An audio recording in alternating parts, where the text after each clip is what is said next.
গাজওয়াতুল হিন্দ এটি খুব কাছাকাছি সময়ে চলে এসছে, আর এটি সংগঠিত হবে ভারতবর্ষে।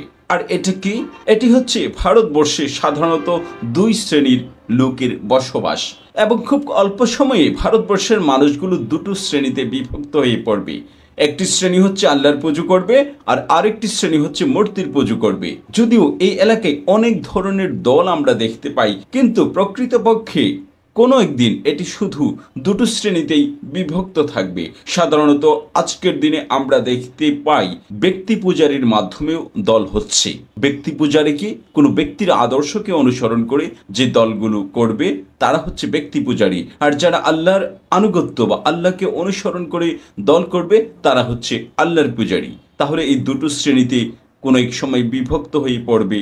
আর এ সম্পর্কে রাসূল সাল্লাল্লাহু আলাইহি সাল্লাম বলেছেন, হযরত আবু হুরায়রা থেকে বর্ণিত, তিনি বলেন রাসূল সাল্লাল্লাহু আলাইহি সাল্লাম বলেছেন, রাসূল সাল্লাল্লাহু আলাইহি সাল্লাম আমাদেরকে প্রতিশ্রুতি দিয়েছেন যে আমরা ভারত আক্রমণ করব। সুনান আন-নাসাই। তাহলে এতে স্পষ্ট হয়ে যায় কোনো এক সময় এলাকায় মুসলিমদের সাথে অন্য ধর্মের অনুসারীদের মধ্যে সংঘর্ষ অনুষ্ঠিত হবে। আর যেহেতু রাসূল সাল্লাল্লাহু আলাইহি সাল্লাম আমাদেরকে ভারত অভিযানের প্রতিশ্রুতি দিয়েছেন, এরকম হাদিসে পাওয়া যায়, সেক্ষেত্রে বলাই যায় কোনো এক সময় এই যুদ্ধটা কোনো না কোনোভাবে সংগঠিত হবেই হবে।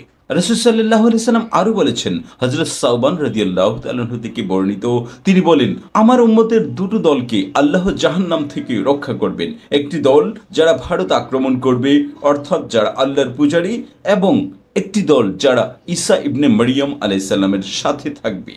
শেষ জামানায় এসে এই দুটো লক্ষণ স্পষ্ট হয়ে উঠবে, অর্থাৎ ঈসা আলাইহিস সালামের অনুসারীরাও জান্নাতি হবে, এবং ভারতবর্ষে যারা অন্যান্য ধর্ম অনুসারীদের সাথে যুদ্ধে লিপ্ত হবে তারাও জান্নাতি হবে। সাওবান রাদিয়াল্লাহু তাআলা আনহু বর্ণনা করেন যে আল্লাহ রাসূল সাল্লাল্লাহু আলাইহি সাল্লাম বলেছেন, আমার উম্মতের দুটো দলকে আল্লাহ জাহান্নাম থেকে রক্ষা করবেন।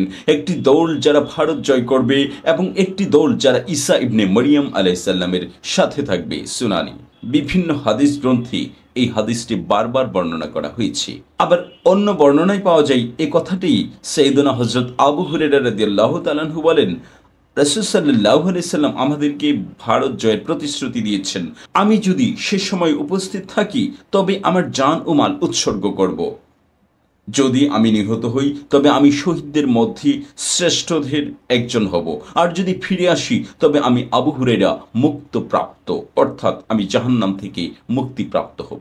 আরও একটি বর্ণনায় পাওয়া যায়, রাসূল সাল্লাল্লাহু আলাইহি সাল্লাম বলেন, তোমাদের একটি দল ভারত জয় করবে, আল্লাহ তাআলা তাদের জন্য ভারত বিজয় দান করবেন এবং ভারতের রাজাদের শিকলবন্ধী করে নিয়ে যাবেন। আল্লাহ তাদের পাপ ক্ষমা করবেন। যখন তারা ভারত থেকে ফিরে আসবে তারা সিরিয়ায় ঈসা ইবনে মারিয়াম আলাইহিস সালামকে পাবেন। তাহলে দামাস্কাস তথা সিরিয়ার সাথে আমাদের এই ভারতবর্ষের আক্রমণের মিল রয়েছে, এবং ইতিপূর্বে আমরা দেখতে পাচ্ছি যে সিরিয়ায় খুবই গণ্ডগোল হচ্ছে, অর্থাৎ সিরিয়াকে কারা নিয়ন্ত্রণ করবে এ নিয়ে সারা পৃথিবী ঝাঁপিয়ে পড়েছে। আর ভারতবর্ষে যেহেতু এই যুদ্ধগুলো সংগঠিত হবে, তাহলে এখন আমরা এই ভারতবর্ষে দেখতে পাচ্ছি বিভিন্ন দল বিভিন্ন রকমে বিভক্ত, এবং তারা ব্যক্তির আদর্শকে অনুসরণ করে এই দেশ বা অঞ্চলে রাজনীতি করে যাচ্ছে, এবং কোনো এক সময় এমন হয়ে যাবে যে তারা ব্যক্তি আদর্শ থেকে সরে এসে যারা ঈমান এনেছে এবং তারা এই ব্যক্তি আদর্শের পরিবর্তে আল্লাহর আদর্শ, অর্থাৎ রাসূল সাল্লাল্লাহু আলাইহি সাল্লামের আদর্শ এবং আল্লাহর নির্দেশিত পথকেই অনুসরণ করবেন। তাই আজকের দিনে দেখা যায় ভারতবর্ষে যারা যুবক রয়েছে তারা দিন দিন ব্যক্তি আদর্শ থেকে সরে এসে আল্লাহর আদর্শকে অনুসরণ করা শুরু করেছে। তাদের কাছে ইসলামের দাওয়াত পৌঁছাক অথবা না পৌঁছাক, সিস্টেমেটিক্যালি তারা ব্যক্তি আদর্শ থেকে দিন দিন সরে যাচ্ছে, এবং তারা একটি সত্যনিষ্ঠ আদর্শকে খুঁজতে চাচ্ছে, এবং তারা পেয়েও যাবে। সুতরাং এভাবে বলা যায় যে ভারতবর্ষের মানুষগুলো কোনো একদিন দুটো ধারায় বিভক্ত হয়ে পড়বে, এবং তারা যুদ্ধে লিপ্ত হবে, এবং সেই যুদ্ধে অন্যান্য ধর্ম অনুসারীদের সংখ্যা বেশি হলেও মুসলিমরা কম থাকবে, এবং তারাই শেষ পর্যন্ত বিজয় অর্জন করবে, এবং এই এলাকার রাজা বাদশাদেরকে তারা বন্দি করবে, এবং এই এলাকা জয় করে তারা সিরিয়ায় পৌঁছবে। এমনটাই হাদিসে লক্ষ্য করা যায়। সুতরাং এই অবস্থাটি খুবই সন্নিকটে মনে হচ্ছে এবং ভবিষ্যতে এই দুটো ধারায় বিভক্ত হয়ে এই ভারতবর্ষে আবার একটি মুক্তির সুবাতাস বইবে, এটাই হাদিস দ্বারা প্রমাণিত হচ্ছে।